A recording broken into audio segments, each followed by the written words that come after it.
네, 새해 맞이로 여야가 분주한 가운데 부산 가덕도를 방문한 이재명 대표가 일정을 소화하던 중 오늘 오전에 비습을 당했습니다. 목 출혈로 병원에 이송된 것으로 알려졌는데요. 자세한 소식 취재기자 연결해 알아보겠습니다. 이소희 기자. 네, 국회 중앙홀에 나와 있습니다. 먼저 이재명 대표 소식부터 전해주시죠. 네, 오늘 오전 10시 반쯤 부산 가덕도 신공항 부지를 방문한 이재명 대표가 갑자기 피습을 당했습니다. 이 대표는 당시 기자들과 질의응답을 마치고 차량으로 이동하던 중이었는데요. 붐비는 과정에서 흉기로 왼쪽 목을 찔린 것으로 알려졌습니다. 다행히 이 대표는 출혈은 심했으나 후송 당시 의식이 있었고 1cm 정도의 열상을 입은 것으로 알려졌습니다. 현재 이 대표는 부산대병원 외상센터로 옮겨져 치료를 받고 있습니다. 이 대표를 피습한 용의자는 이재명 지지 모임 머리띠를 쓰고 있었고 사인을 해달라며 이 대표에게 접근했던 것으로 알려졌는데요. 현장에서 경찰에 즉각 체포돼 조사를 받고 있습니다. 김진표 국회의장은 이 대표 피습에 대해 민주주의에 대한 심각한 위협이며 어떠한 경우에도 폭력 행위는 용납될 수 없다며 철저한 수사를 촉구했습니다. 국민의힘과 이준석, 이낙연 전 대표도 발빠른 메시지를 냈습니다. 대전을 방문 중인 한동훈 비대위원장은 엄정하고 신속한 수사로 전말을 밝히고 책임자에게 무거운 책임을 물어야 한다고 밝혔습니다. 이준석 전 대표 또한 생각이 다르다고 극단적인 행동을 하는 사람을 용납해서는 안 된다며 빠른 회복을 기원했고요. 이낙연 전 대표는 폭력은 민주주의의 적이라며 이 대표의 쾌유를 기원했습니다.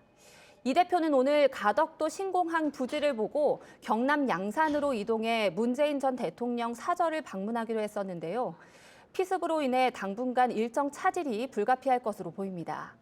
민주당은 내일 비상의원 총회를 열고 이 대표 상태에 따라 당 운영에 대한 사항들을 합의한다는 방침입니다. 자, 이소희 기자, 여야 원내대표가 각각 올해 첫 원내회의를 가졌다고요? 네, 그렇습니다. 새해 첫 원내대책회의를 가진 여야.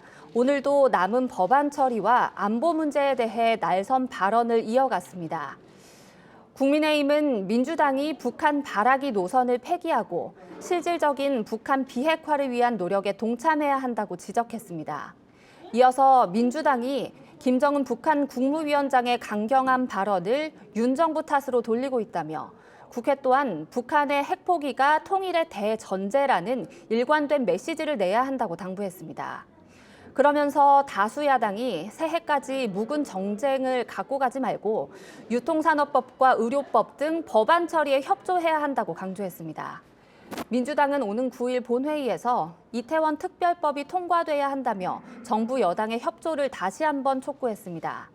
그러면서 어제 대통령 신년사에 대해 매우 실망스럽다며 강하게 비판했습니다.